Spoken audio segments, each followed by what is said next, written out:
Akşam allimnedli yazın bu hatun Yalvaryan idim bağışla beni Gözüme geliyor gamgin suratun Yalvaryan idim bağışla beni Gözüme geliyor gamgin suratun Yalvaryan idim bağışla beni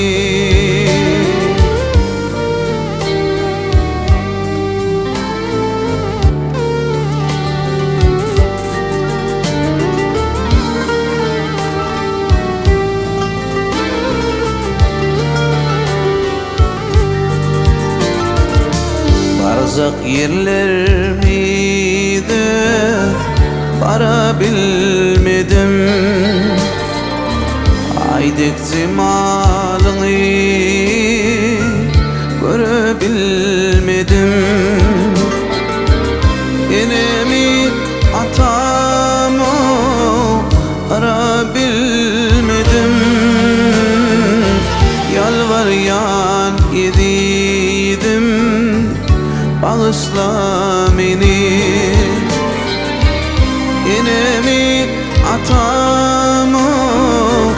arabilmedim Yalvaryan idim bağışla beni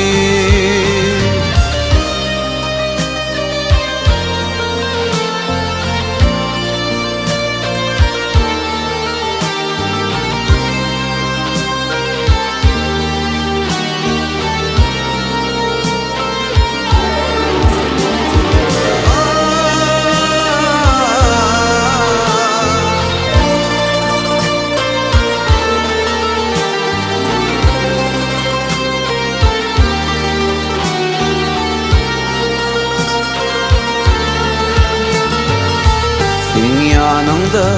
benim kilitlidir dilim Var mı darım sinsin bağda bilmedim Yalvaryan idim yalvaryan bugün Bağışla idim bağışla beni Yalvaryan idim yalvaryan bugün Bağışla idim bağışla beni Yalvaryan idim bağışla beni Bağışla idim bağışla beni